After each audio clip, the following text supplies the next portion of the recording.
after party. Let's get going. Let's get going. We have waited long enough, YouTube. Have we not? I'm going to ask if it was a haircut. It looks like it. I actually did do a haircut. It was that, what do you call it? Plant. What's it called, you guys? My vocabulary is not working right now. Bob. Yeah, but it was an angled bob. Thank you, thank you, thank you. Thank you. Thank you for knowing what that meant, Patrick. I appreciate you. All right, so if I do this, we should still be good to go on YouTube. Any of my admins, please let me know if we are good to go on YouTube. We should be having good audio, good visuals. We should be having no breakups. Good on YouTube. I can see you now. Thanks. All right, Foxy Mama. Hello, hello. So glad you were able to join us. So hello, YouTube. Good evening. Sorry to keep you waiting. Actually, not really sorry. Why were we a little delayed? Well, let's move over a little bit. Here we go. We were a little delayed because my new recipe that I tried tonight was taking a little longer than anticipated. And it turned out to be delicious. But I was not, you know what?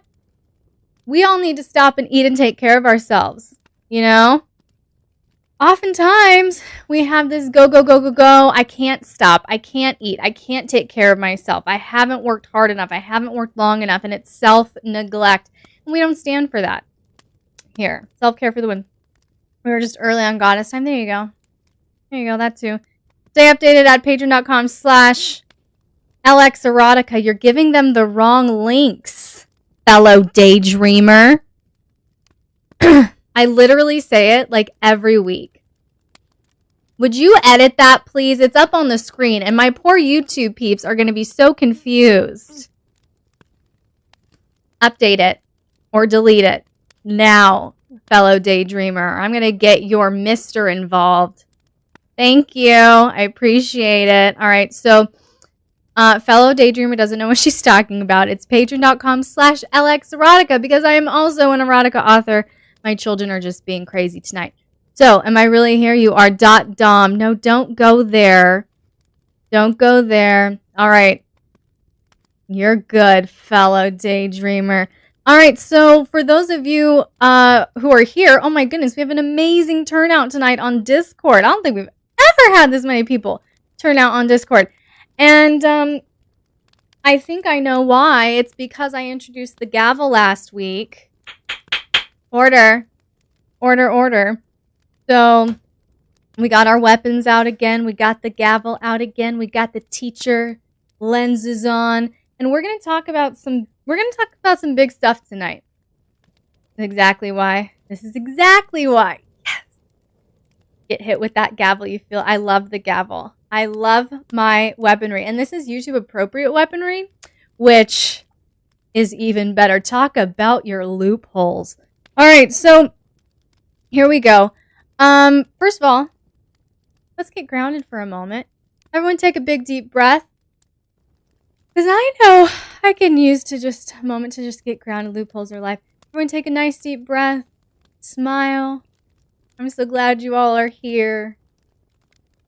I'm so glad you all are here. In one word, describe your day. In one word. Go. Chill, busy, mental, starting, musical, pleasant, serendipity. Ooh, that's a good one. That might win. Good, empowering. Sabrina, use your vocabulary. Give me something other than good. Empowering, good, Foxy Mama. Satisfying, exciting. It's a competition. No, it's just, am I not allowed to have commentary on the words that stand out to me, the predominant words? It's one of my idiosyncrasies, Steph. Don't get on me about that. Let's see. Okay, so we got productive. Okay, educational, splendid, busy, short, because I used to read dictionaries for fun. My soul sister right here. Never read dictionaries for fun, but I did do a lot of vocab work growing up, and it was mandatory, but secretly enjoyable. So productive sounds like you all had a wonderful day. Well, thank you, no matter what kind of day you had, no matter where you are. Thank you so much for joining us tonight. And YouTube, love and appreciate all of you who decided to tune in tonight. For those of you who are on YouTube, you missed out on our little outlines. I give my peeps outlines of what to expect in the Q&As, both on Patreon and on Discord. And our outline tonight is it's pretty intense. We are going to talk about, I love that you know what Logophile is. Julian, for the win. For the win. So, we're going to talk about some things. And the first one, yes, Farsi, done deal. Steph's like, hey, there's a word for liking words. Yes, Logophile. And there it is. Isn't that fantastic? We are spiraling children. You all have had a great day. You all are bringing so much energy and excitement to the table tonight. I love it. So why don't you all let me know when you're ready to start? Oh my goodness.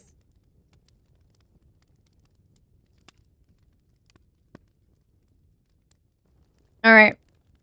You shouldn't be, but that caught you off guard. Ready, guys? You went school teacher on us? Well, you know. What do you expect, Sega? Also, hey, Sega. You just sneaked in here. You're ready now? Well, now that you're ready, Sega, we can begin. We can begin. I love you, Sega. So, my darling, so happy to join. I'm so happy you figured it out, Luna's. Well, was it Luna's case? You were having issues figuring out where to join from? Anyway, if it wasn't you, it's irrelevant. I'm just glad you're here. So,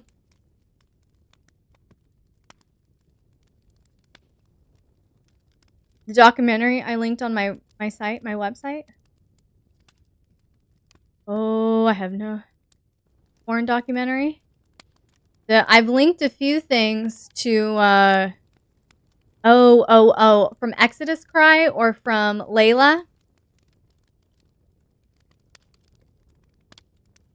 That Sega intro is now on loop in your head. Oh, nice. Nice. So yes, we are going to talk about, great segue. We're going to talk about, and Rascal, thank you so much for bringing this up. We're going to talk about porn tonight, ladies and gentlemen, boys and girls, because there are prevalent themes going on in culture that are being, in my opinion, misplaced, misidentified, and aren't being dealt with. And actually, the root causes of these cultural sicknesses that really are creating a lot of trouble for a lot of people are actually being defended as empowerment and as healthy sexuality. And it's all a lie. And that's what we're going to talk about tonight. Because I recently had a conversation, especially with one of my patrons who reached out to me, and I'm going to read a message. We're going to leave this person completely anonymous to respect them and their privacy. But they reached out to me looking for advice, and they shared a snippet of their situation. And we're going to talk about that because this man is not alone. The symptoms that he's experiencing in his marriage are not exclusive to him and his wife. And a lot of the repercussions also affect female domination. And I'm tired of it. And so we're going to address it tonight because I want you all to have the best, most vibrant, healthy dynamics possible. I want you all to be the best dominants, the best submissives, have the most intimacy, the most fun, the most pleasure, the most connection. And so we're going to go over tonight some of, just briefly, and if you would like to go in depth, I am going to do a full YouTube series about porn. Okay, and we're going to dig into the arguments. We're going to dig into the studies. We are going to go deep in depth with that on YouTube. But not for the next few weeks. But tonight I'm going to kind of give you an outline to that material. So if you would like to get the full articles, the full studies, go to fightthenewdrug.org. Yes, the documentary series is from fightthenewdrug.org. So fightthenewdrug.org is where you can go. And it's going to be fightthenewdrug.org/getthefacts. All right. So we are going to talk about some of their studies that they presented. And I'm going to lay out a few of the biggest ways that porn affects you, your relationships, your sexuality, and your view on culture, women specifically, and how that affects female domination, how that's affecting femdom as a lifestyle, as a culture, because it's being affected big time. So let's talk about this. The first, we're going to get to the example, the specific example that I discussed with my patron this week. But before we do that, I want to discuss some basic mentalities and then give you 5 consequences. And then I'm going to show you how these 5 consequences are manifesting in what this guy shared with me. All right, it all came full circle this week. So are we ready? Are we ready to go? We ready to also talked a lot about hookup culture. Yeah, hookup culture will heal everything good about intimacy and sex. Yes, here we go. Okay, so first of all, I want to drop a bomb on you because it's culturally prevalent. Porn is culturally prevalent, but it's not natural. Nothing about porn is natural. Sex is natural. Porn is not. Porn is edited and spliced and diced and lighting and plastic surgeons and scripts and fake moans and fake movements and all kinds of things. All right. So what I want to point out is that for just because something is culturally prevalent doesn't make it right and doesn't make it natural. Okay.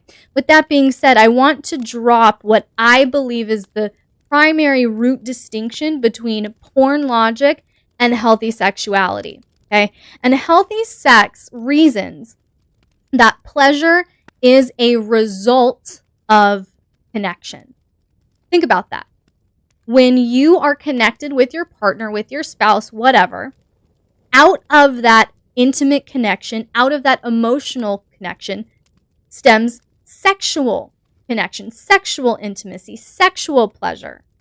All right. So healthy sexuality, the flow, the function, the logic of healthy sexuality is pleasure, especially sexual pleasure, is a result of connection.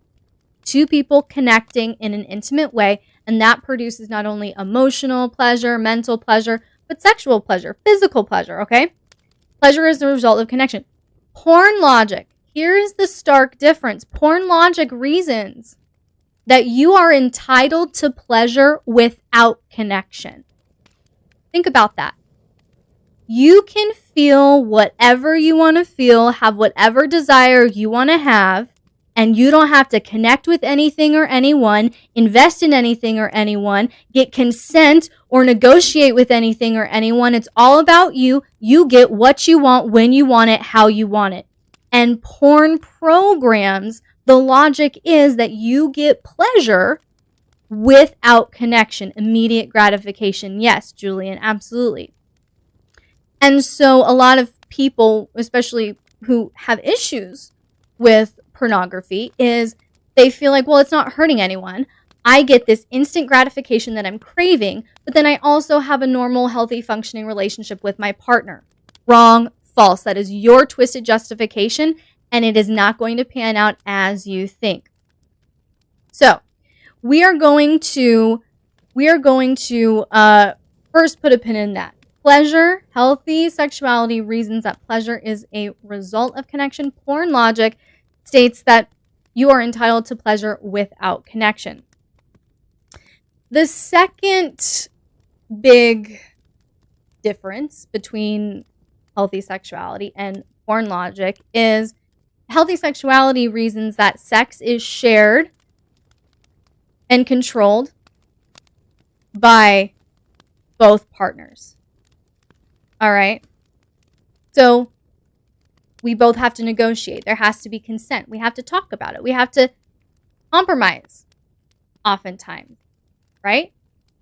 So that's what healthy sex is. Sex is shared or controlled by both partners. It's a mutual experience.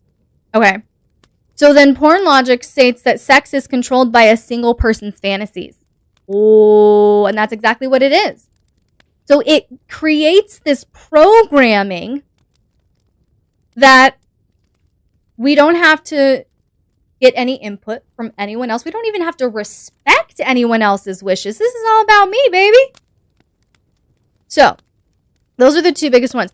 And we're going to get into some things. Again, if you want to get into all of the studies, and there are a ton of studies, go to fightthenewdrug.org/get-the-facts if you really want to dig into this. But I don't want to spend a full hour on this. So we're trying to just skim over, but still give you a little something here. So here's what I want you to see. And now I'm getting real savage.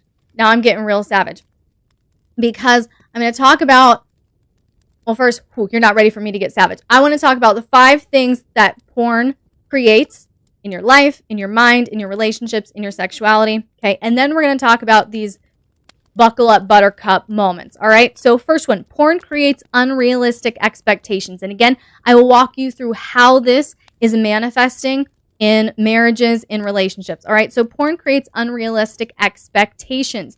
We begin to look at this spliced and diced filtered fantasy and we go, that is normal. And we gravitate toward that. That becomes our standard for our expectations about sex. All right.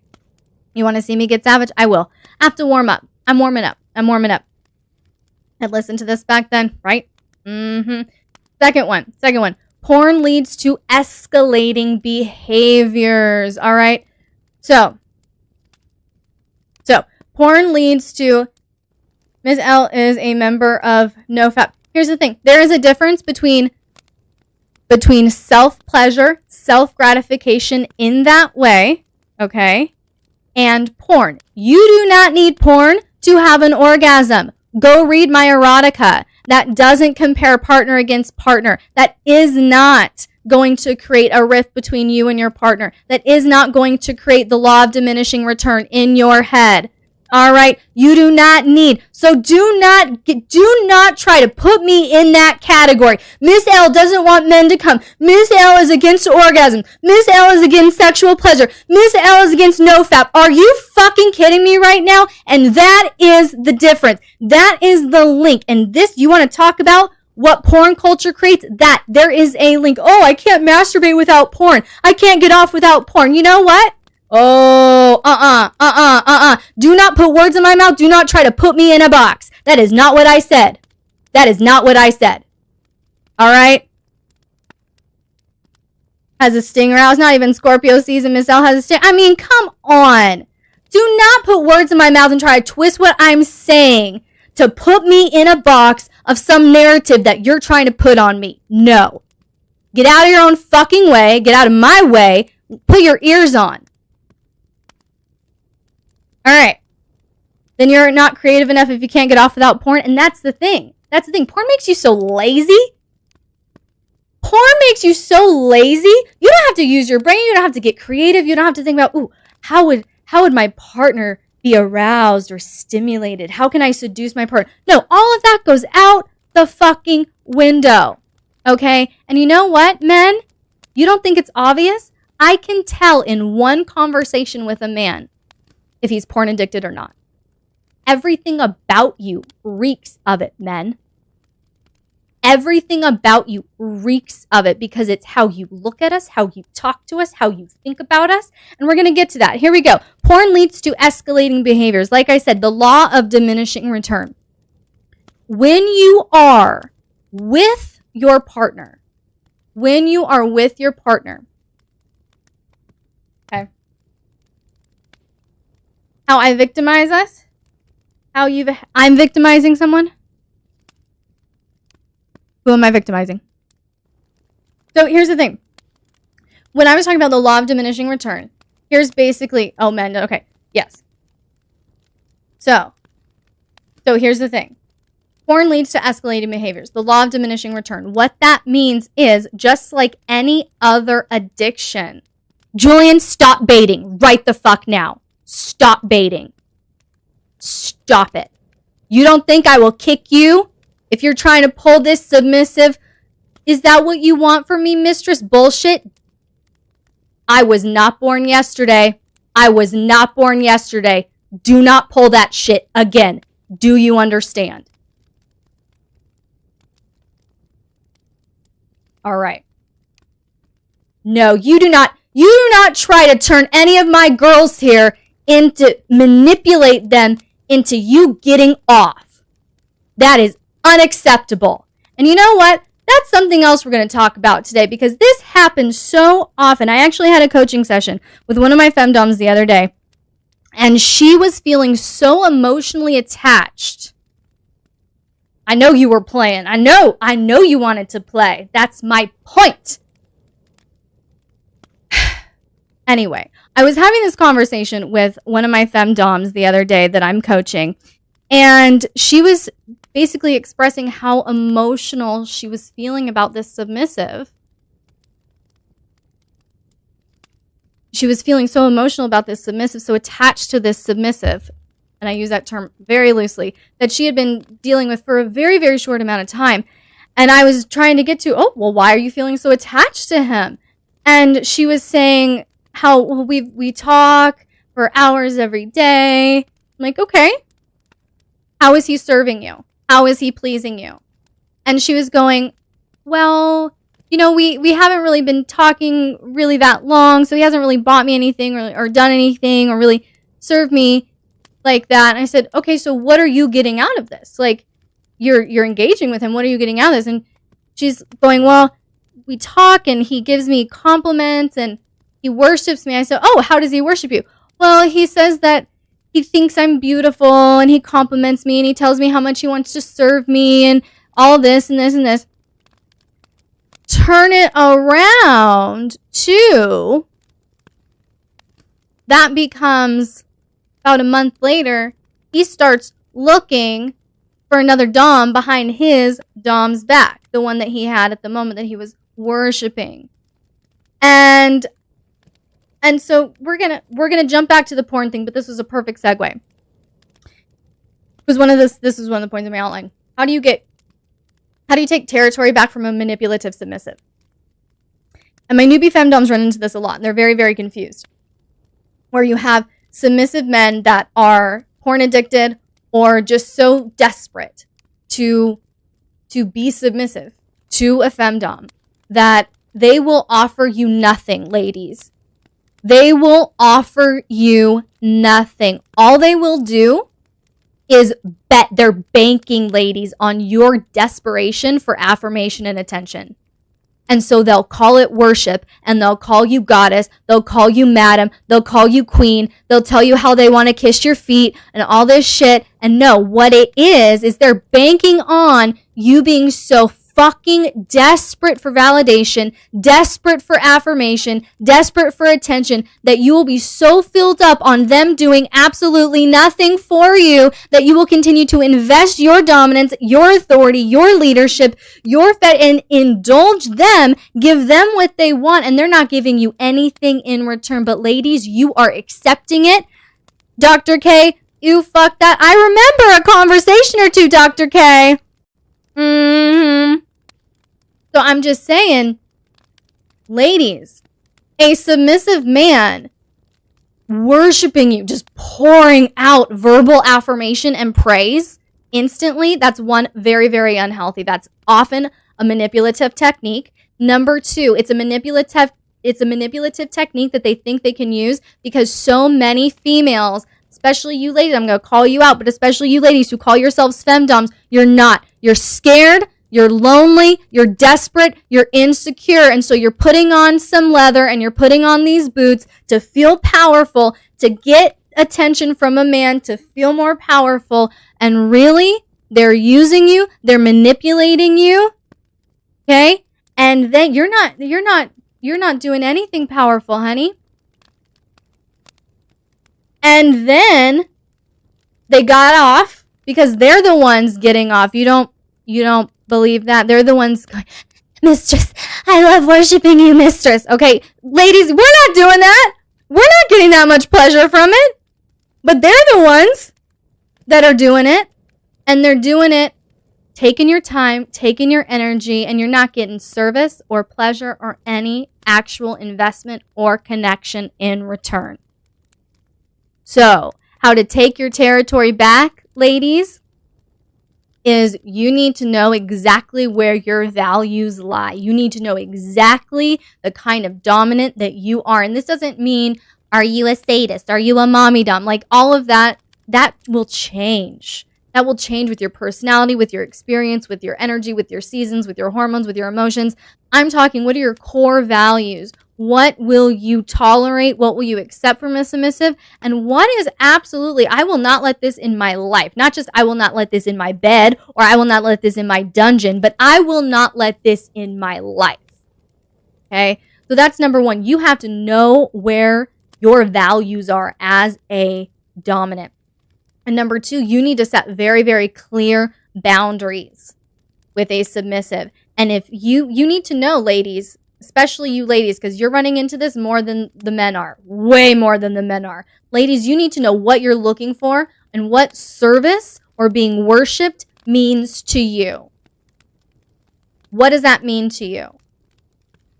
For me right now, service is a lot of help with my business, a lot of admin tasks. Okay, that's what service looks like to me right now because that's what I need. I don't have any more time in my day, so I need to find time. That's what service looks like to me right now. Yes, it includes other things, but primarily that is my season right now. So me as a dom, I'm looking for that specifically in a submissive, okay? For you, Foxy Mama, it may be something completely different. For you, Candy, it might be something completely different. It might be, I was in a car accident and I have chronic back pain. And so service to me includes a submissive being willing to give me massages every day or 4 times a week or send me to get a massage once a week. And that is service to me. Love that service. Absolutely. And so what does service, worship, submission, what does that look like to you? What are your core values as a dom? What will you tolerate? What will you not tolerate? And then set those boundaries. And don't assume that your submissive knows. Be very specific. Don't just say, I don't want you to talk to another dominant. You be very specific.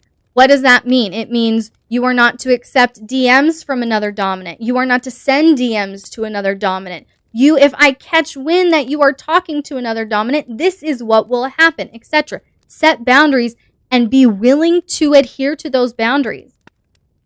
If you set boundaries with a submissive and they violate those boundaries and you go, it's okay. I know that's what I said, but then they talked you out of it, or you're just so desperate for that connection with a submissive. That's just opening the door to power confusion. Service will bring joy to my life and make it easier. Absolutely. And that's really my definition of service right now. I just have a fuck ton of work shit to do. So for me, a lot of my service is, yes, I need my meals cooked. I need my house cleaned. I need my errands run. I need those things. That would take so much off of my plate. And in addition to that, any admin tasks and work things would take so much off my plate. So you learned that in the worst way. Specifics, lack thereof. Yes. So did that thoroughly kind of answer the question? I know we didn't start there, and I'm going to ping back, but that is essentially what you need to do. Femdoms especially, I'm looking at you, I'm talking to you. Okay? A true helper to your wants and needs. Absolutely. So, ladies, do not fall for the instant, oh my goddess, I just love you and adore you. You are the most exquisite goddess that I have ever encountered, and I would be so honored to just curl up at your feet and worship you and massage your feet and kiss your feet, and I am just the detritus under your boots, goddess, and I want nothing more than to be reduced to chattel for your use. Like, Oh my God. Newbie doms, it may sound really impressive. It's not. It's not. And that's the thing. You get that from actions speak louder than words. And that's the thing. Like, I'm sorry, we haven't even had a conversation or two. Like, I haven't even picked you. I don't even want you. That kind of talk should be a red flag. But see, that's the thing. And we're going to talk about how this is allowed and how this happens. What should a male sub say to a femdom? This is what porn teaches guys. I will get to that here in a moment. Porn teaches guys that it's all about them specifically. And so if femdom should be territory where a woman is empowered, it's become twisted into a service taught, not actual femdom. And that's why the men approach the femdoms that way with manipulation. And they are getting off saying those words. They are waiting for her to respond. And most of the time, even if she sets a boundary and responds and says, I'm sorry, get the fuck away. I'm not your dominant. You're not my submissive. Do not speak to me like that. He'll be getting off to that because he's manipulated her into that place of getting what he wants, of getting rejected, of getting put in his place, of getting punished. He's getting off on that. It's a selfish mentality. It's very much like love bombing. It's like kink bombing. All right. So where's my notes? Where's my notes? All right. So kink bombing. Sega's like, done. Done. You want a t-shirt written with kink bomb now? Okay, add it to some note so we can add it to the merch. We'll add it to the merch. All right, done deal. Done deal. When we get going on merch, it will be added. I promise.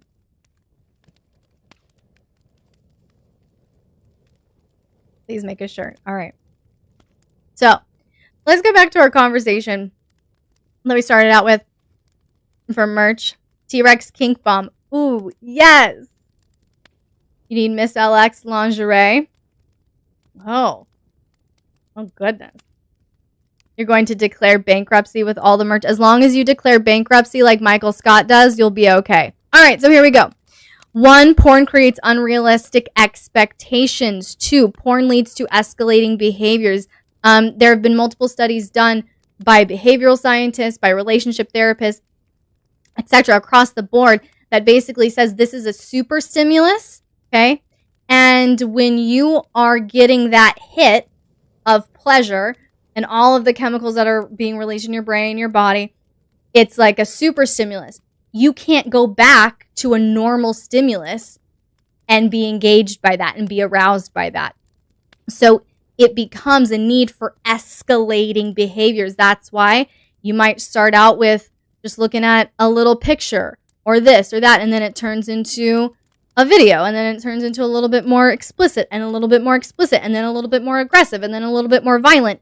We're now being aroused by a super stimulus. We cannot go back. The law of diminishing return takes over. Now, when you're in a relationship with a person, that involvement, it can still go to that. That's why couples, get bored in their sex lives. It's like, okay, we've done the same thing over and over and over. Let's move it up a little bit. Let's add to the intensity. But it happens a lot slower, significantly, substantially slower. And it's a balance. It's a counterbalance because you have your other partner there with you too. Partner. So you'll need to increase your tolerance. You have fallen into escalating porn trap yourself. Okay, well, we will get to solutions for you. We're going to talk about it. We're going to talk about how it affects you. And I would encourage you to go to fightthenewdrug.org/getthefacts. Also, I can link you with, send me a DM so I remember that it's you. And I will link you with, it's an app, it's a website, and it is scientifically based to help men break porn addiction. So men, there is no shame. I'm not here to shame you. I'm not here to condemn you. I'm not here to judge you. I am here to say you're better than this. And the women in your life deserve you to be better than this. And we want you to be our allies and our helpers and our fighters. We don't want the negative ramifications that are coming with the porn narrative. We want to be your bros, your friends. We don't want to be objectified and hurt and abused by you, even in mentality. And so, men, you can do better. You can be better. You are better. Men, you are princes. You are kings. Come on. Come on. We need you. And so it's not for you to battle alone. Kings, let's go. It's not for you to battle alone. And you know what? We can start. If you boys want to start, we can start a support group here on Discord.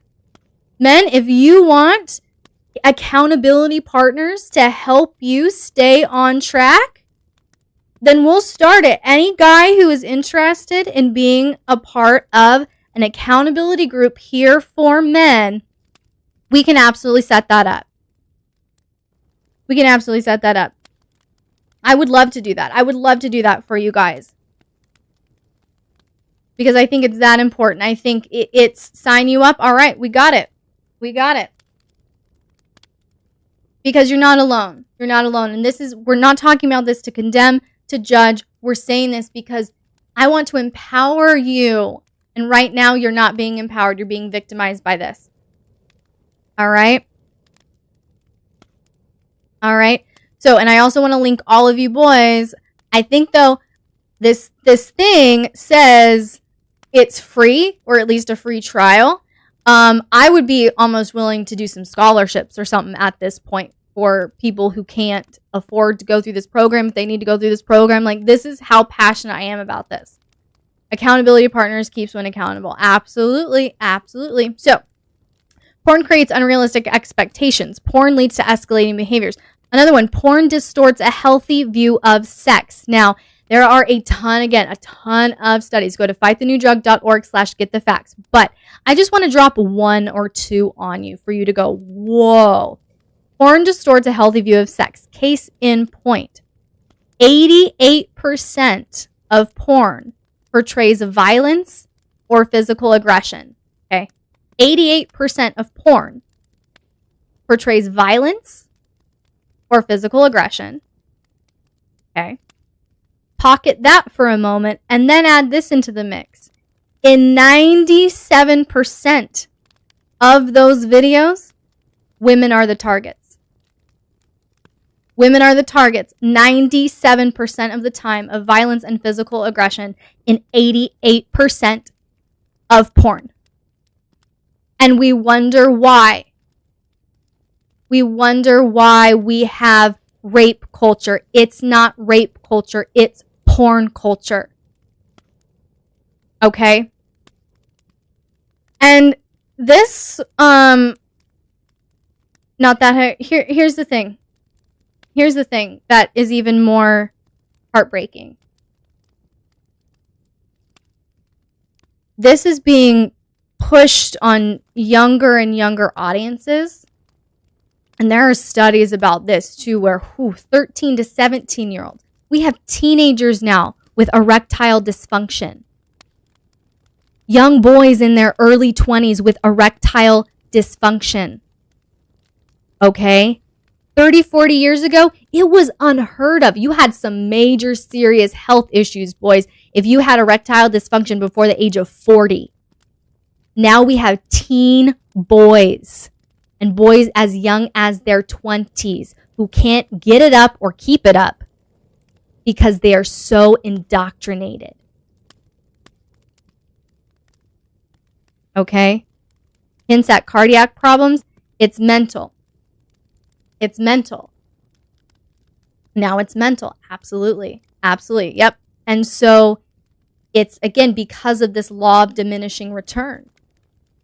And that's also why there have been multiple studies done that have shown that there is an equivalent percentage of, like, in the areas of the country, this was a United States study, in areas or states in the country, cities in the country that had higher sales of porn, whether it be magazines or movies or whatever.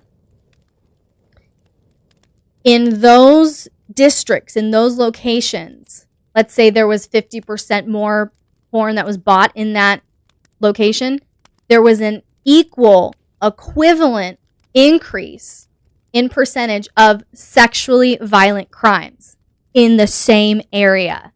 Let that sink in. In all of the locations that have markedly higher statistics of porn consumption, there are equivalent across the board, markedly higher rates of sexual crime. Okay? Let that sink in. Okay? And so we call it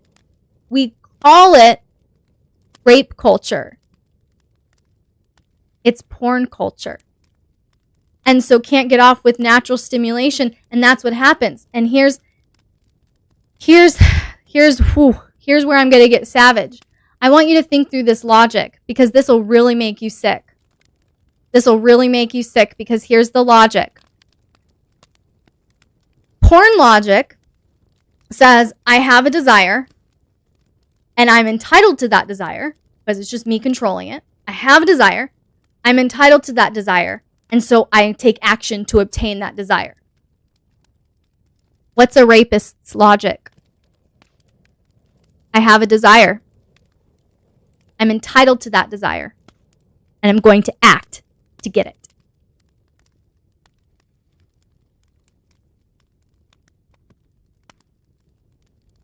It's the same mentality. It's the same mentality. It starts out in porn as I want it. It's like I want it. Okay? And then I see it. I see it on the screen. And then I take pleasure. I want it. I see it on the screen. And I take pleasure. With a rapist mentality, it's I see it. I want it. I take it. That's what all these studies are trying to convey. That's what they mean by porn is an escalating behavior. Okay? Porn is an escalating behavior. So, and then they are inspired to get it, and they feel justified in doing so. And actually, I forgot the name of the kid. There was a kid on, this happened, probably 7-8 years ago. There was this college kid who assaulted a student, and one of the arguments that was used in his case in court said he should not endure a lifetime of punishment for 5 minutes of action. That was the defense. You remember that? You remember that? Okay. Okay. So you all remember this. And that's the thing. It's like, it was just 5 minutes. It was just me scratching an itch. And that's the thing. It's just me scratching an itch. And then you ladies perpetuate this lie under the guise of female empowerment by going, I am a sexually liberated woman. Sex is just sex. Love is love. Whatever. And ladies, it's not about you have to be a virgin your whole life. It's you're contributing to this narrative that cheapens sex. And when sex is cheapened, you are objectified, ladies. And they really buy into it. And here's one of the most heartbreaking examples. So, fun fact, when I go on Twitter to post when I tweet, I go on Twitter to tweet, that's the right way of saying it. I only keep my device like this, never like this, because I don't want to see the trending topics. Pro tips here, okay? Keep yourself focused. Keep your device like this, not like this, then you won't see the trending topics. You'll stay focused, okay? Post as quickly as possible and get off of there, okay? Don't look who liked it. Don't look at who's following you. Do not go down that rabbit trail. Just say no. It's like Dare back in the day. Just say no to drugs. Just say no to the Twitter rabbit trail. Okay? So, I got lost slightly on a Twitter rabbit trail the other day. And what was so heartbreaking, and I might actually get emotional because this is why I'm getting so intense about this. This is why I'm getting so feisty about this. I came across the account of this baby girl. She's about 20. I think it said 20. I think she had her age on there. You only list your age on social media when you're under 25, just FYI. Okay, so anyway. Am I wrong? So I'm 20. Okay, good for you. So she said that she was 20. The rabbit was right. I mean,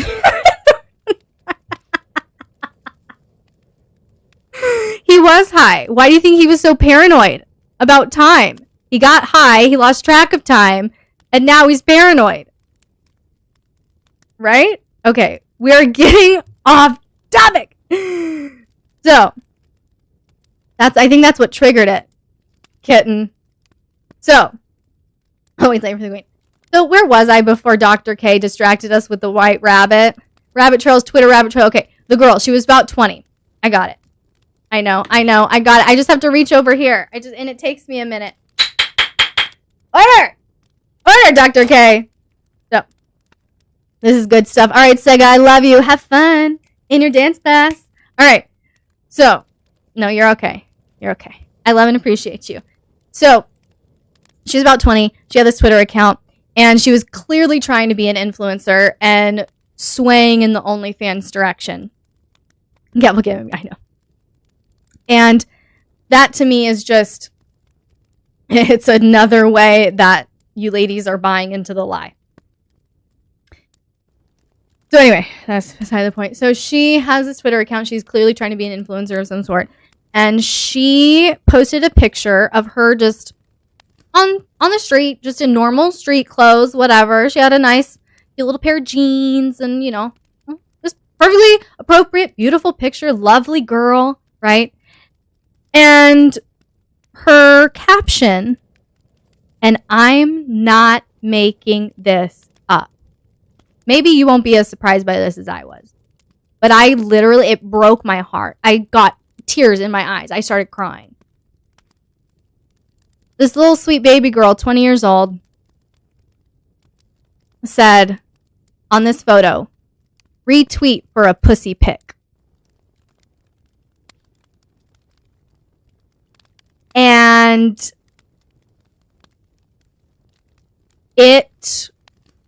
she got lots of retweets. And she got lots of very happy comments, so I know she did it. And you think this is the exception? Oh, this is the rule. This is the rule. And why does this happen? It's where all the Tumblr people... Well, I really don't give a shit about the logic about people moving from Tumblr to Twitter. That's irrelevant. My point is, I don't care what platform it's on. It's not about the platform. My point is, it's the mentality. That this girl's sexuality, her intimacy, her sexuality, the space in her that has life-giving power is now worth a retweet.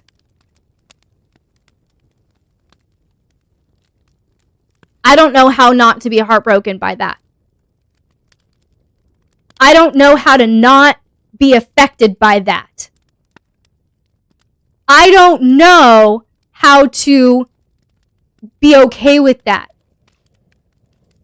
And at the same time, the sickest part is those same girls are calling themselves feminists. Oh, I'm going to make a lot of you girls mad. I really don't care. I love you. Ladies, that's not feminism. That's prostitution. There's no power in that. And these little young baby girls are doing this because that's now the expectation because of porn set by their peer group. That's why teenage boys have erectile dysfunction, That's why young ones in their 20s have erectile dysfunction. Is now that's the norm, and these girls are so desperate for validation, desperate for attention, desperate for any sort of purpose in their life that they are selling their pussy for a retweet. You cannot ever in any way convince me that's feminism or female empowerment. That's bullshit. So no, it's not rape culture. It's porn culture. That's how, yeah, I know. That's a whole different conversation. But yes, it's insidious. It's absolutely insidious. And why and how it's sneaking into femdom, I'll show you. I'll show you why I left it. My oldest niece is 12 years. I wish I was surprised, but honestly, it happens in the South. I know. And that's why I exist. And that's why I go into mama bear mode. And that's why I rant and rave. And that's why I get loud. And that's why I get feisty. Because I have to do something about this. I have to say something about this. I cannot allow this to just continue on my watch. I can't. And that's why this community exists. Is I see the value in you young baby girls that you don't see in yourself. And I will not stand idly by and let you sell your sexuality, your intimacy, the life-giving power that you have been given as a beautiful gift, your erotic energy, your femininity. I am not going to let you sell that for a retweet. I can't. I can't let it happen. And it's heartbreaking. And I cried when I read that. My heart broke for that baby girl. Like, my heart just broke. And I just wanted to delete her Twitter account and take her in and give her a hug and make her some soup and give her a bath. Like, I just wanted to take care of her. Oh my gosh. Anyway, it's refreshing, different response. So here's the thing. Hopefully I didn't type anything. Hopefully I did. Okay. Here's how it creeps into femdom. It's this sense of entitlement, right? It's, I have a desire, I'm entitled to that desire, and I'm going to act on it. This is the same mentality that gets translated into femdom. And here is proof. You want proof? You want really gross proof?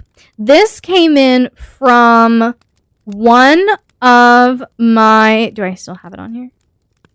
Oh, no. Where is it? Oh, yeah. Here it is.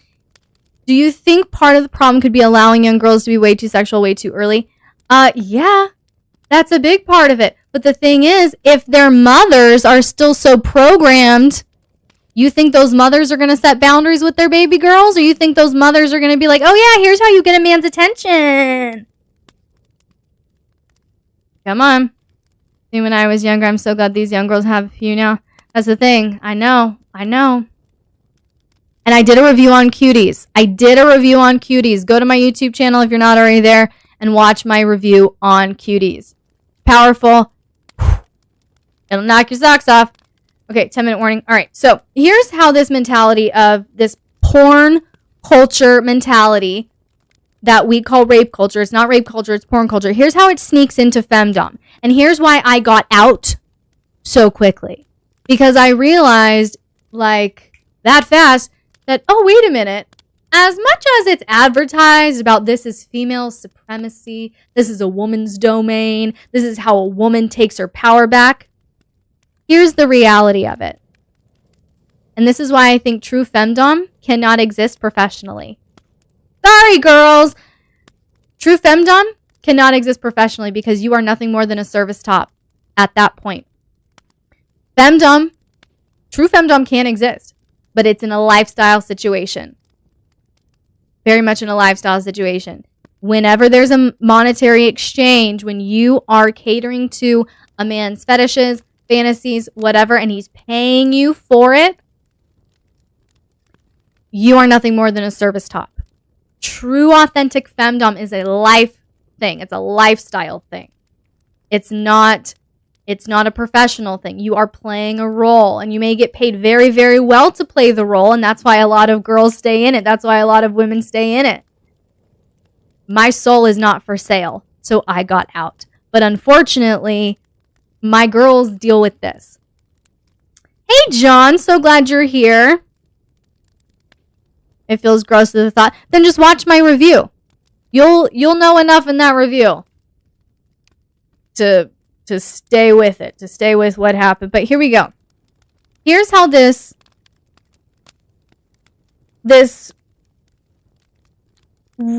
porn culture mentality. I have a desire. I'm entitled to that desire. And I take action. Here's how it sneaks into femdom. This is one of my clients, one of my precious, beautiful, amazing femdom clients. And she got this in her DMs. Ready? Here's proof that you're nothing more than a service top. You ready, ladies? Aspiring femdoms who think it's all about you and being empowered and female supremacy. All right, here we go. Here's the reality. And I got these messages, dozens of these on a daily basis when I was doing it professionally. All right, here we go. This guy said, the submissive. Again, this is supposed to be a submissive, right? Reached out to my femdom client and said this. His introduction, I'm reading it verbatim. If you didn't hear an introduction, if you didn't hear honorifics, it's because it wasn't written. Okay? Here we go. Let's do a 24-hour booking.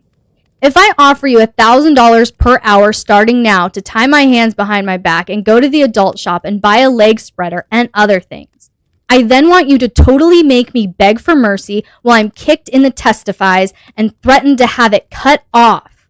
Should I plead you to stop, I will pay you an additional $100 cash. I then want to offer $1,000 for every orgasm milked out of me. If you successfully get 5 orgasms out of me, there will be an additional bonus of up to $20,000. If you can get a friend to assist, I will double and allow to make this an ongoing relationship and role play.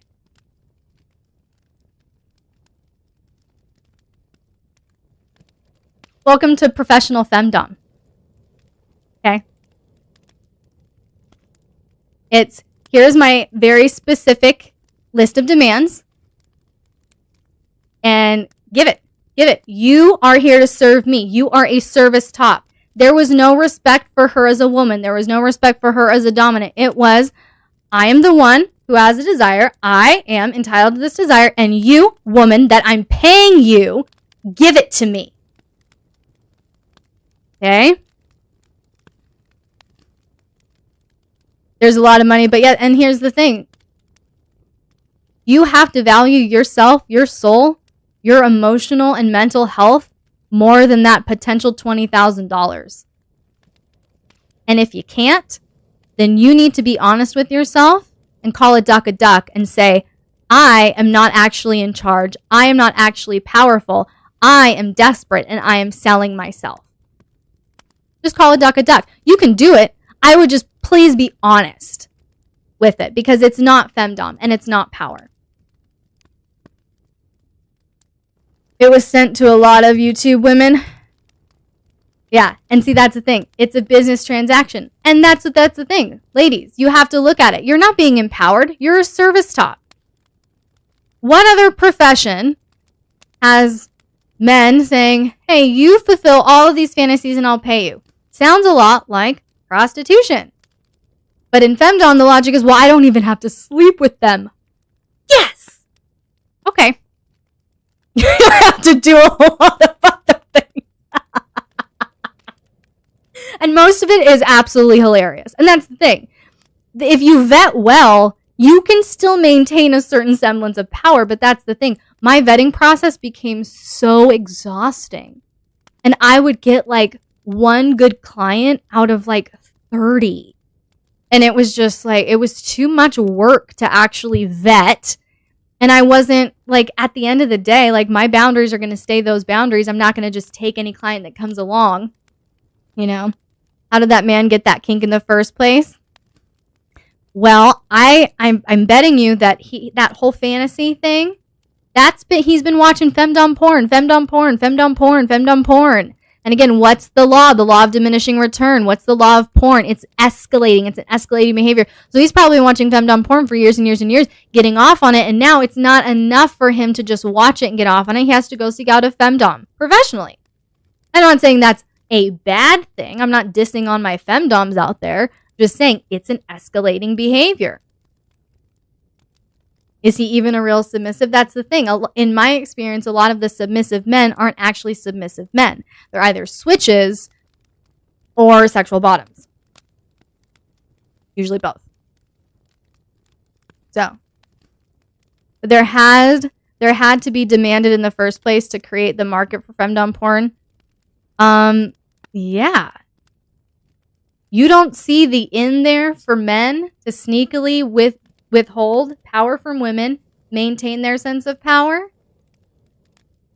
If femdom has been marketed that way, we have to know the root of it. And the root of it has been, this is a man's fetish, primarily, and women have adopted this role. And we're like, oh, okay, yeah, I guess it's fun. I guess I do like the boots and the leather and this and that. But to me, it's always been a fetish that was introduced by men. And quite honestly, if you go back, historically, it's been men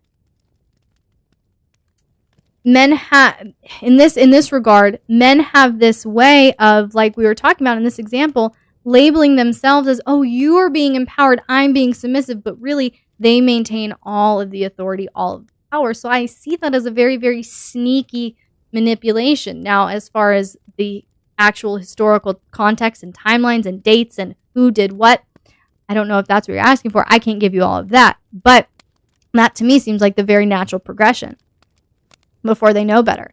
Well, I think in young boys, we later in life, we mimic our original connections with our caregivers. And usually our caregivers are parents, or if not, close family, things like that. And so when we mimic those behaviors, and let's say in our childhood, we didn't have a mother who was there a lot, around a lot, or the mother was overbearing or whatever, it can go either way to create this gap where that's what the boy seeks out later in life, where they didn't get that authority younger in life, so they're seeking it out later in life, or they got so much authority by their mother, by their caregiver growing up, then they try to replicate that later in life. Now, I'm not saying that's a bad thing if your attachment is secure and if it's healthy, but a lot of times our attachments aren't always perfect. And so there is some territory there to navigate.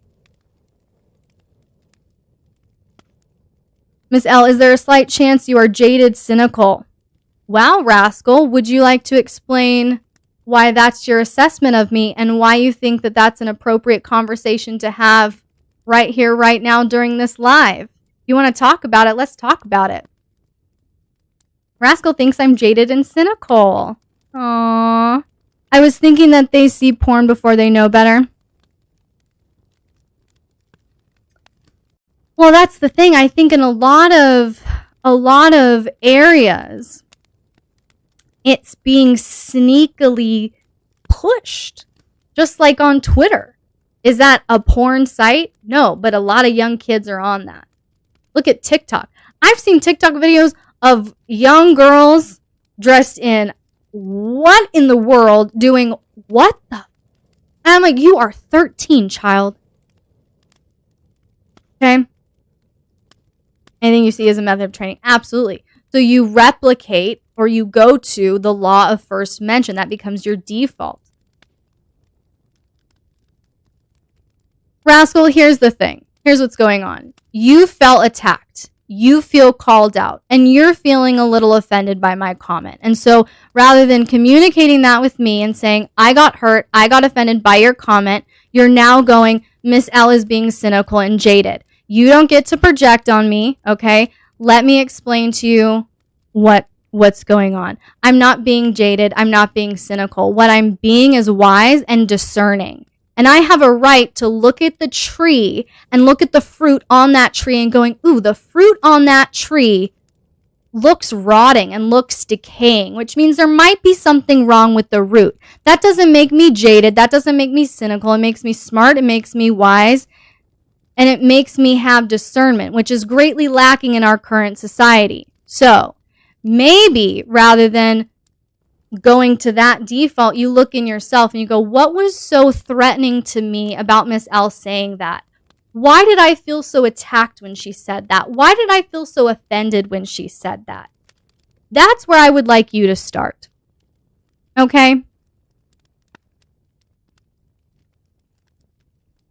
Because I have a feeling that the next comment is going to be somewhere along the lines of not all men. And I have talked about that before. I've talked about how I'm not a radical feminist and I don't believe in that. I've talked about before how we need good, strong, healthy men. I've talked about how I want good men in this community, strong men, strong allies in this community, how we need good fathers and lovers and husbands and leaders. Okay, so it's not an all men thing, okay? And no, I don't think I'm going to talk about this with you on Monday because this isn't what you signed up for coaching for.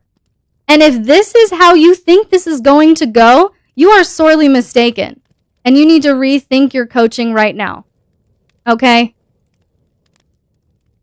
I'm going to leave that with you. I'm not going to talk about this with you again. I want you to think about this because this is not what I do and this is not what you told me you signed up for.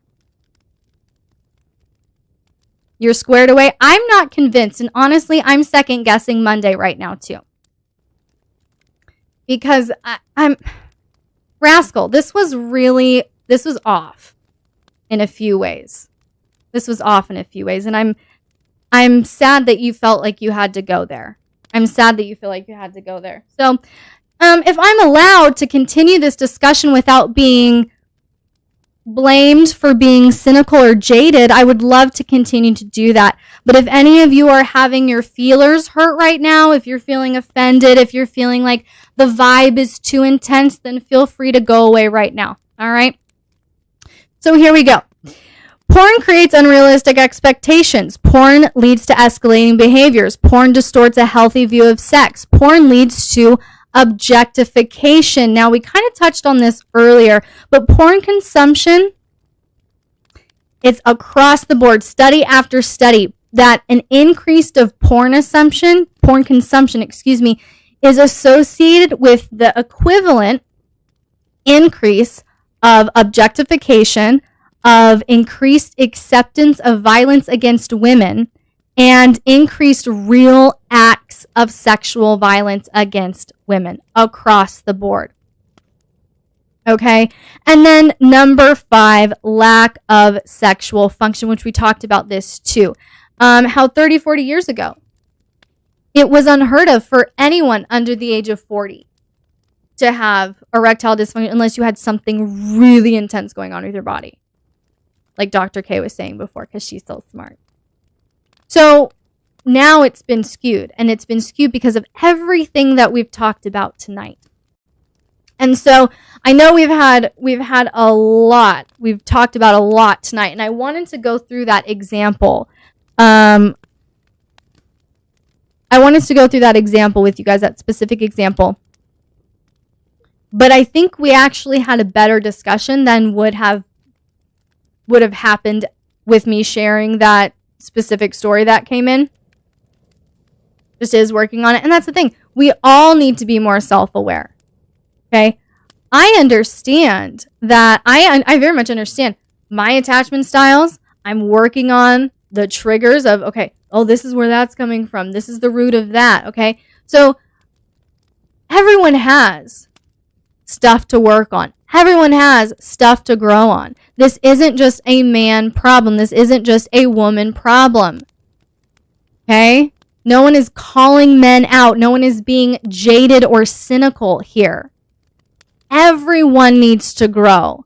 Unfortunately, the data and the statistics show that we have an epidemic of violence against women. We don't have an epidemic of female rapists. That's just logic.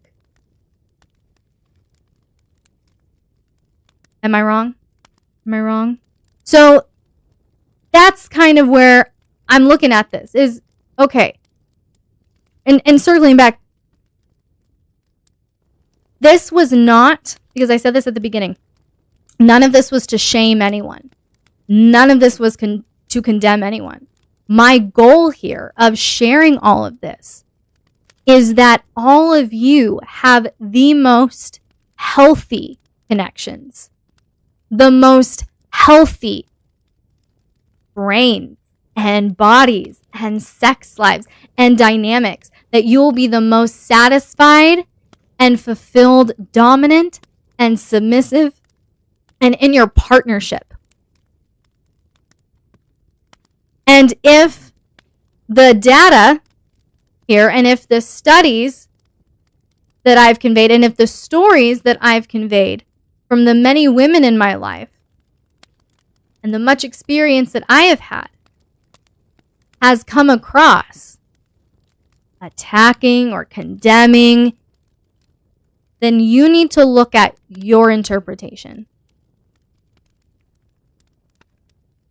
Because this was a discussion that was supposed to empower. Again, men, you are better than this. You're better than addiction. You're stronger than addiction.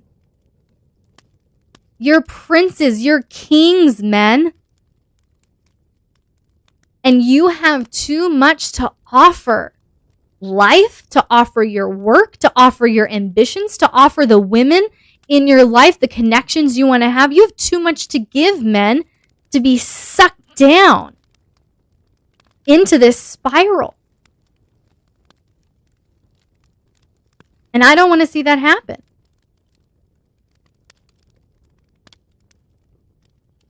Feels so harmless to simply look. People don't always look or know the repercussions. Well, that's the thing. And let me close with this.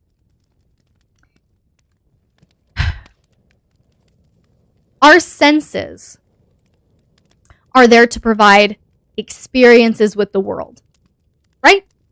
Our senses are here to give us experiences with the physical world. We can touch things in the physical world. We can look at things in the physical world, okay? All of that.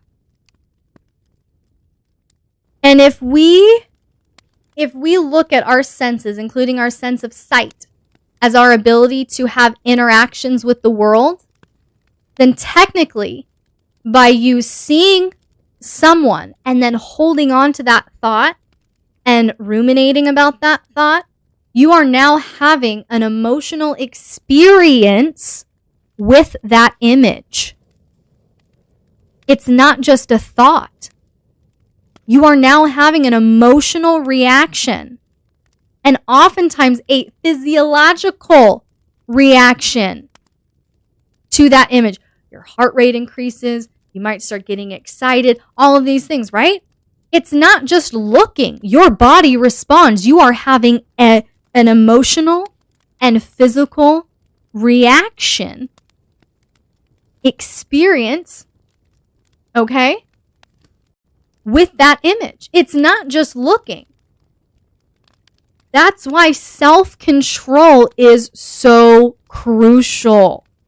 Not just for dominant, not just for submissive. For you to be a healthy, regulated human being,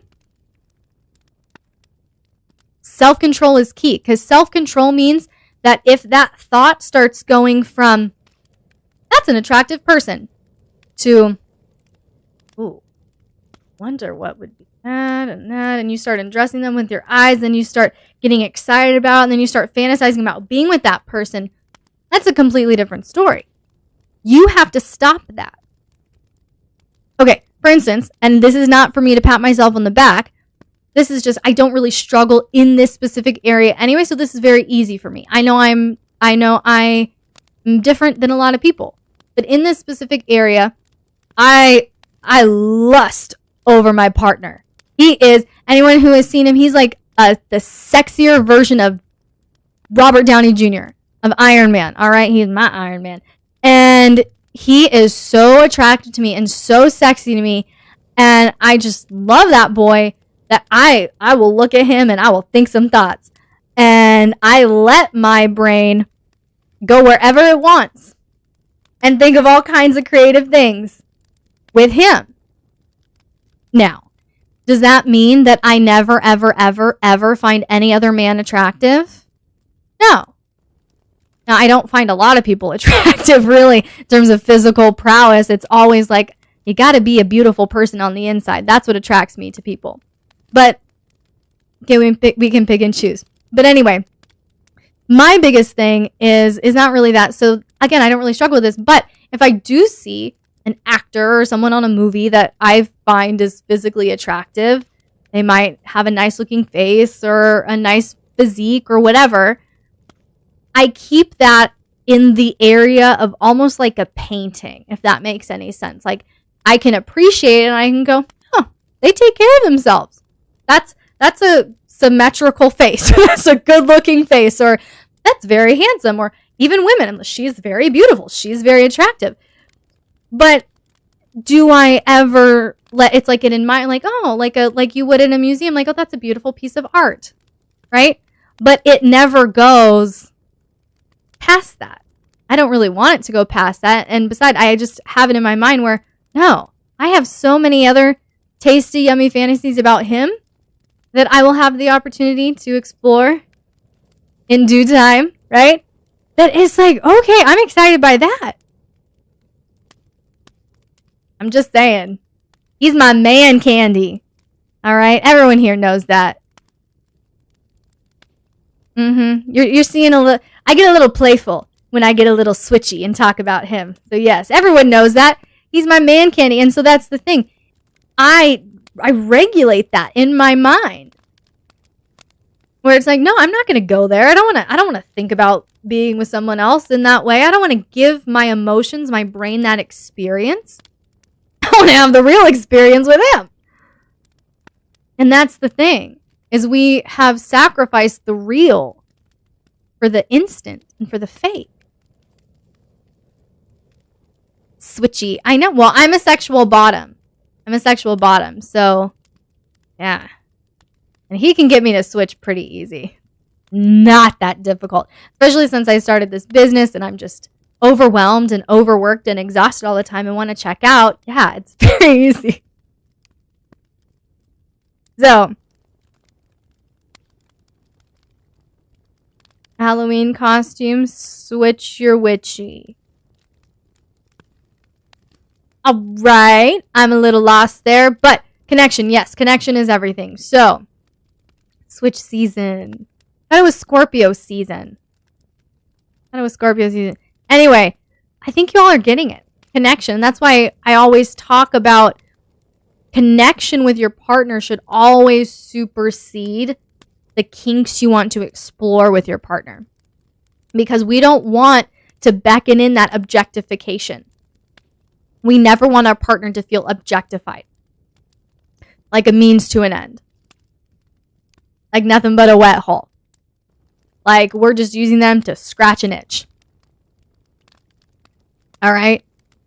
So that's what we don't want our partner to experience. When our partner feels loved by us, valued by us, connected to us, that's when things start getting crazy. That's when you guys have all the fun that you want in your bedroom, in your dungeon, whatever. But it's based in connection. It's based in intimacy. Into me you see. All right? True love, and I admire that. That's very sweet. Well, you know what? I've been learning more and more about attachment theory lately, and I have just walked up to him over the last few days and just been like, I'm sorry I'm crazy. Thank you for loving me, you know? And he has. He met me at my worst. He's loved me through my worst, at my worst. And it's been a great, great, great gift. So yeah, I mean, you have to. The more you learn about yourself, and the more you grow, I think that's a sign of humility. And again, I'm not saying this to pat myself on the back, because you think I want to tell you guys that? No, not particularly. But you don't think you've ever even seen a healthy relationship? But that's the thing. I have to just go, man, ooh, okay, I didn't realize that I was really acting out of these things, and I thought I was acting out of these things. Damn it. Okay. But we're all a work in progress. And so if you find a partner that's patient with you, love is patient. If you find a partner that's patient with you, stick with them, give them patience back. Okay? Now again, if it's not working, if the relationship is not working, if it's toxic, if it's falling apart, you never want to force something that's not meant to be forced. But patience, if you have a patient partner, patience is so, so important. Try to be around healthy couples just because it shows you what healthy is like. Your parents didn't have a healthy relationship. You just try to watch other people's. And that's great. That's a wonderful idea. Absolutely. We learn as children by viewing things and replicating. And so I think that's awesome. I've learned a lot of really wonderful lessons from great, great married couples, a lot of them older than me, who I would just ask questions and go, how do you do this? How do you communicate? How do you stay humble? And, you know, all of the things that contribute to long-term bliss.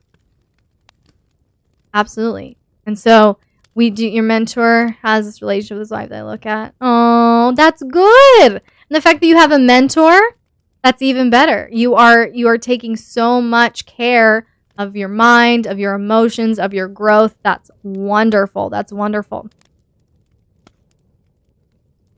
Oh, yes. We're all here to learn and grow. It's painful, but necessary. Absolutely. Growth, facing the shit that we don't want to face. Yes. Always is unpleasant. But we go through an unpleasant process and we reap the rewards of it. And the rewards of it are emotional stability, mental stability, relational bliss and satisfaction, ability to take up space, ability to communicate our boundaries, ability to communicate our needs, ability to be vulnerable. All of these things. There are so many benefits on the other side and even through the growth process. None of us is done with the growth process. So I think we just have to get comfortable being uncomfortable. And we have to continue to dig into ourselves and look deep. And be willing to face our own things. Be willing to face our own demons. Absolutely. So, anyone just like you default automated mode? Absolutely. Absolutely. Intimacy is always intentional. Write that down. Tattoo it on your arm. Intimacy is always intentional. Intimacy doesn't just happen. Great relationships don't just happen. Great sex lives don't just happen. Great DS dynamics don't just happen. Intimacy is intentional. You have to work at it. And it's consistent too. Intimacy is intentional and it's consistent. And also, familiarity is often the enemy of intimacy. And so when we start to get curious again about our partners, that's really where this intimacy building and the erotic excitement starts flooding back in. Is familiarity is often the enemy of intimacy. So get creative, get curious about your partner. Never stop learning about your partner. Stay curious, stay creative. All right. And the website that I wanted to share with all of you boys who are interested, who would like to really take this porn thing seriously and really fight for yourself, fight for your relationships, fight for culture. All right. If you are interested, I'm going to tell you the link. You guys ready? I can find it. I may have spoken too soon. It's fine. Give me one moment. Who did I send this to? Dang it.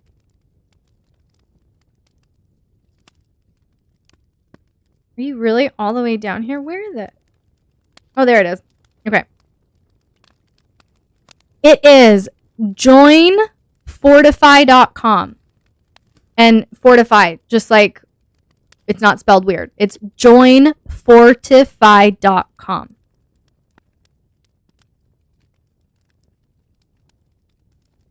Yep.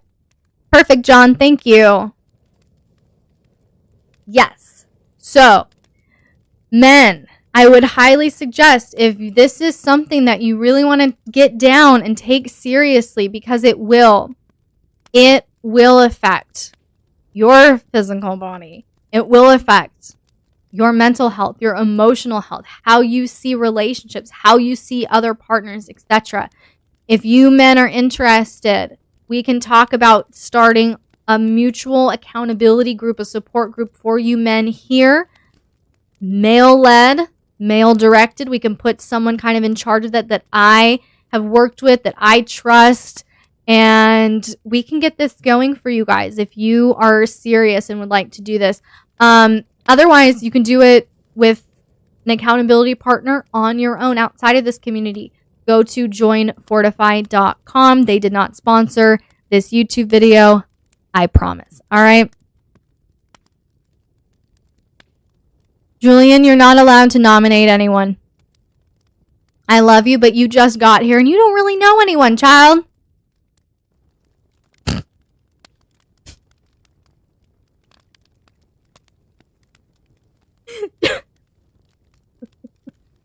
Was very nice to you. That's it. Okay. Well, then you two can be buddies. But, honey, I nominate.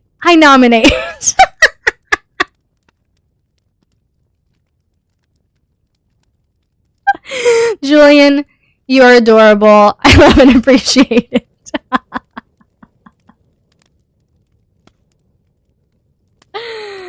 I know. I have to. Let me get it all over here. Here we go. There we go. All right. Julian. Silly boy. All right.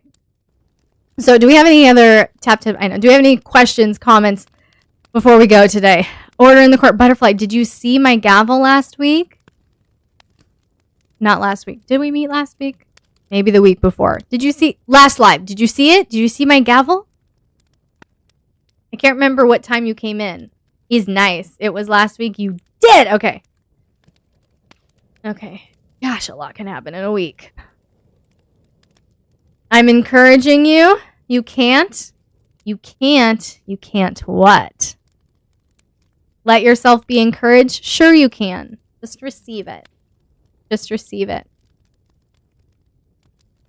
Now I have to overcompensate so Rascal doesn't accuse me of being jaded and cynical again. Everyone is so wonderful and no one has any issues and everyone is great. Is that better, Rascal?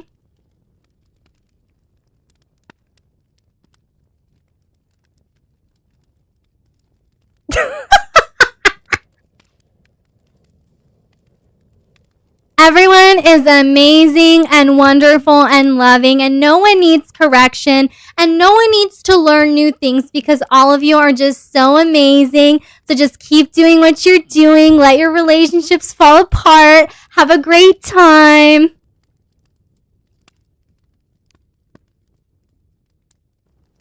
Is that what you'd like? Ain't getting that on this channel. Oh, but you know what you will get on this channel? You know what you will get on this channel? You will get a Jamie Cakes. Would anyone like a Jamie Cake? Hi, come here.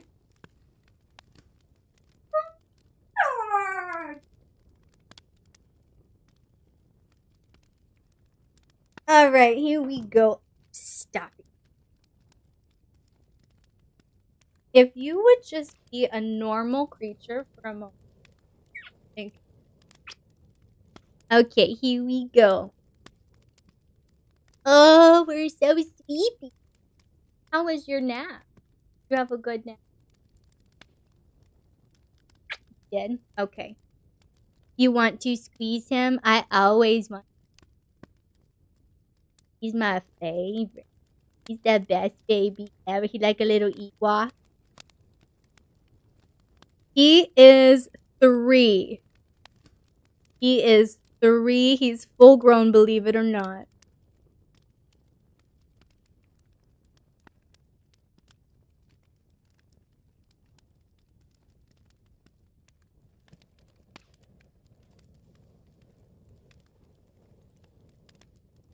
Oh, he is an Ewok. He's a little baby.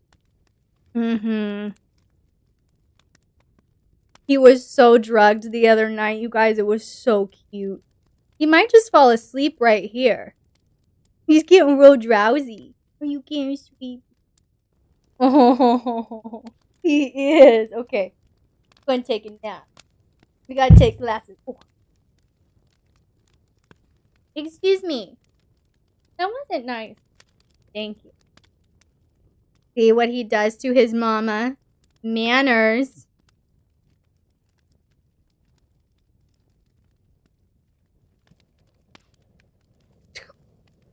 All right. Well, we just bonded a little. Okay. All right. Jane would be slightly insulted. Where are my glasses I had to take off? The best boy. I know. He is so sweet. So, yes. He's, I slept, for those of you who are watching on YouTube, he had some shots the other day. And he was real groggy. And he refused to move from this one spot on the couch. So, I slept downstairs on the couch all night just for this little baby. Because, yes. Hashtag dog mom AF. And on that note, ladies and gentlemen, boys and girls, we are going to wrap it up for the evening. Thank you all so much. I think I missed one question about Jamie. What kind of dog is he? He is a Maltese Pomeranian, but everyone thinks that he's a Yorkie. Yeah, for mamas. Yes, thank you for today. My pleasure, Miss Mon. I really hope that you all got something good out of this. Is anyone else walking away accusing me of being jaded and cynical? Please tell me now so that I can go cry.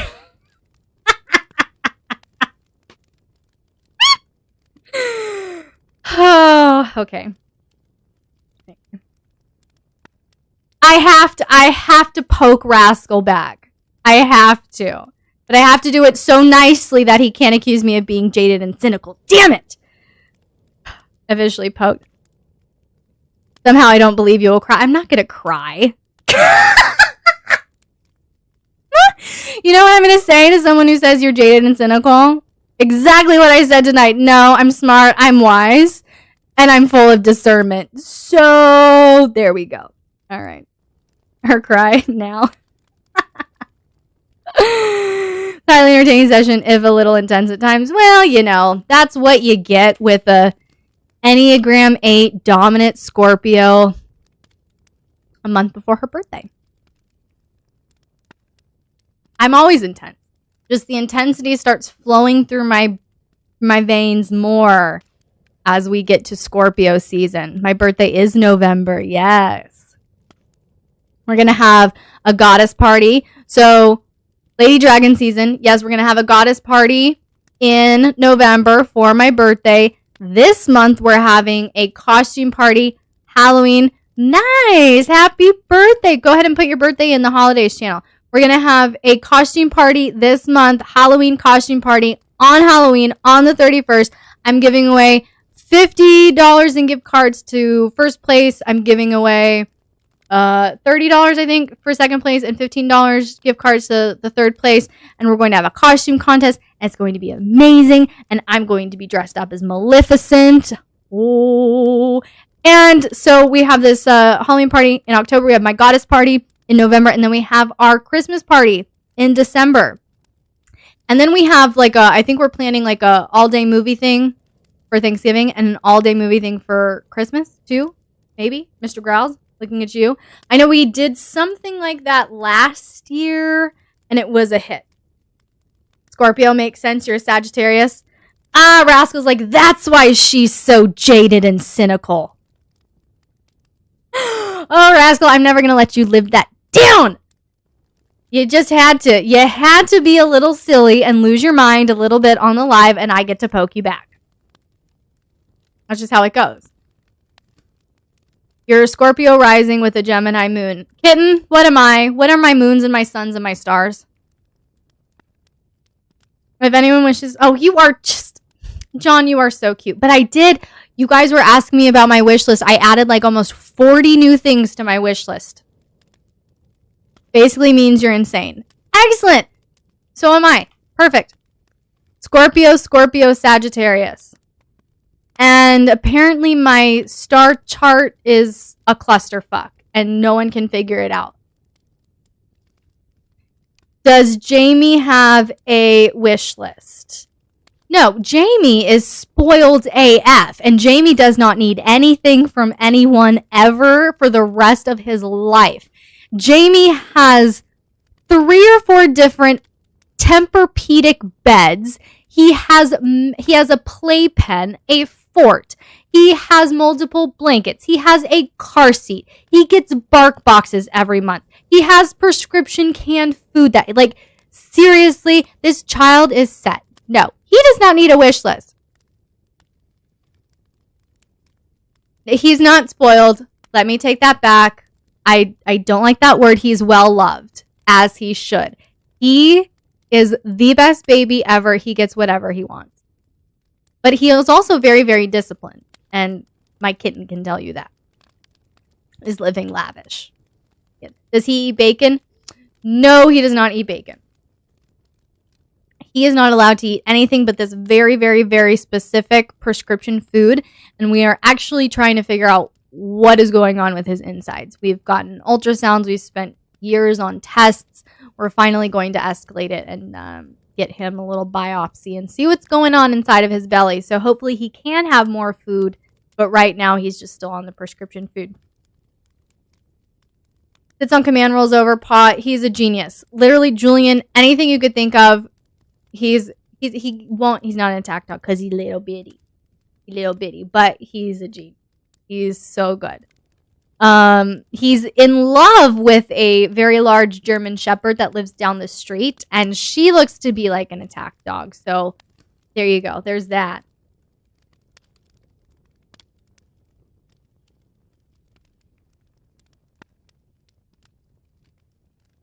I think spoiled tends to imply a lack of discipline. Doesn't really seem like Jamie. I think, you know what? I think that's why I don't like the word spoiled. Great observation, John. I think you're right.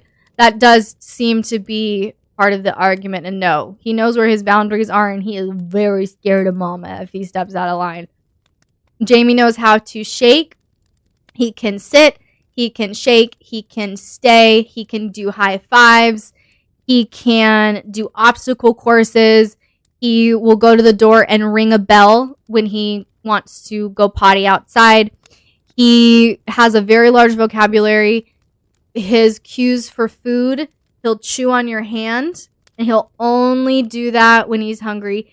He will play golf with Mr. B and steal his golf balls.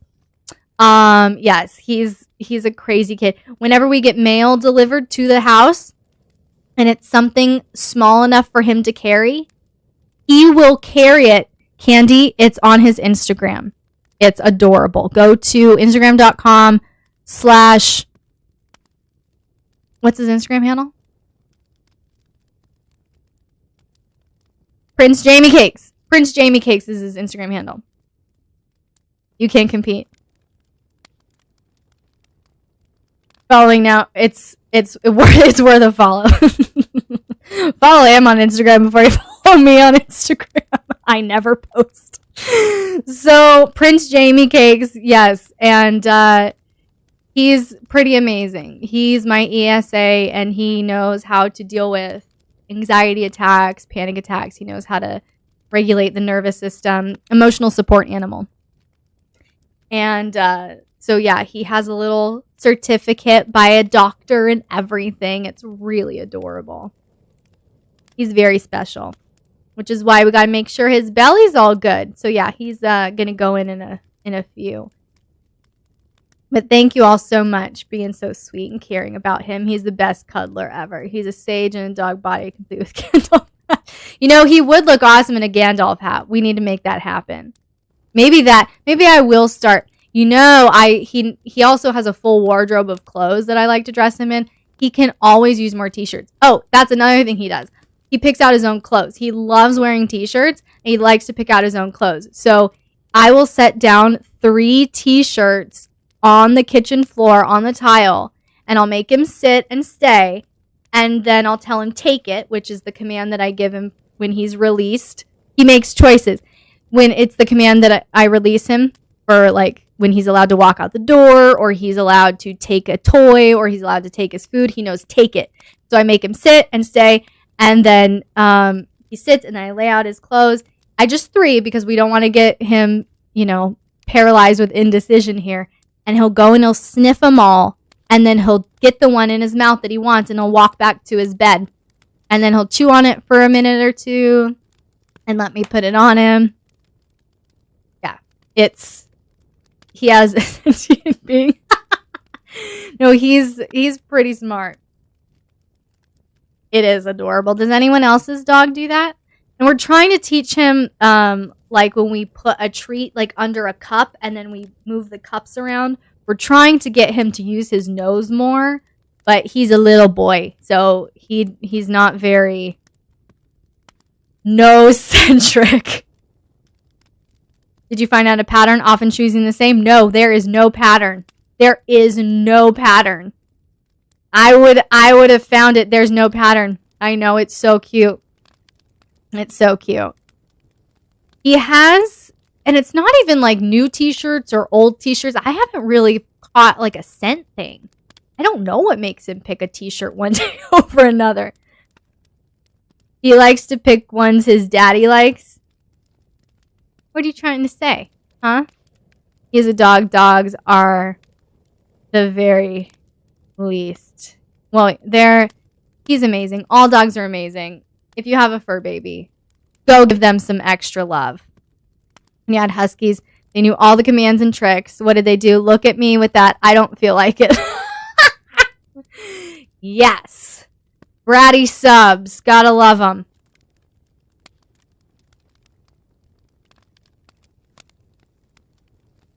Julian, I love that. I've seen similar statements like that on Pinterest. I've pinned before. Love and appreciate that sentiment. Huskies are drama queens. So I've heard. I don't think I could handle a husky. I need the small little thing that I could just scoop up, take wherever I want to take with me. And Jamie is a great traveler too. He does excellent in cars. He does excellent in planes. I would murder a husky. I would not harm an animal. Yeah. The same thing with dog treats. So 4 different bags of treats, and she picks one. Each day she picks a different treat. That's so cute, Foxy Mama. Was only 40. That's a tiny husky. Was that full grown? My goodness. High maintenance dogs, so yeah, they are kind of bratty. Man, that's a small husky. You like Rhodesian Ridgebacks. Bred to hunt lions. Oh, nice. Ritz is a drama queen, but Ritz is also like... I love Ritz. Ritz is adorable. I love that old man. I know he's not an old man, but he has that old man face and that old man energy. And I love it. I love it so much. A former friend of mine had his bark. I know he has a loud boof. A friend of mine had a dog that looked exactly like Ritz, and he had the same energy. He had this very just like calm, like Papa Bear kind of energy, if that even makes sense. I love it. I feel very, very warm and safe around. Yeah, that's him. Yeah. Jamie does not have old man energy. Jamie, I don't know what we can classify this as, but yes. He's very much like, this is my mom and I protect her, and it just like, I love his energy. It's just so, I love it. Anyway, we're getting carried away. We're getting sappy about our animals. So anyway, thank you all for joining me and the fam today. YouTube is probably like, what the fuck is going on? I don't know who Jamie is. I don't know who Ritz is. I don't know what is going on.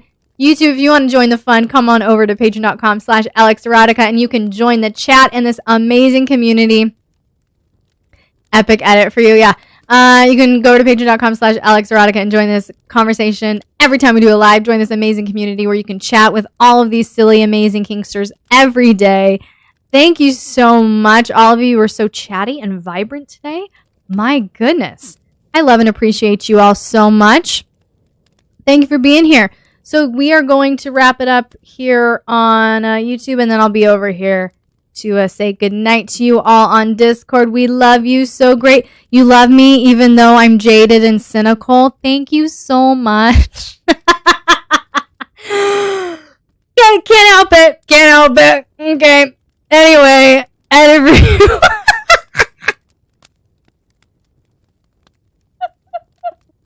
couldn't help it. Anyway, good night, everyone. I love and appreciate you all. If I can ever find YouTube, we'll be able to get this thing going. Okay, there we go. There we go. She fires back. Rascal really didn't see that coming? All right. That's all. That's cool. Anyway, good night. Rascal, we good? Are we good? Anyway, good night. Good night. Love and appreciate you all. I will talk to you later.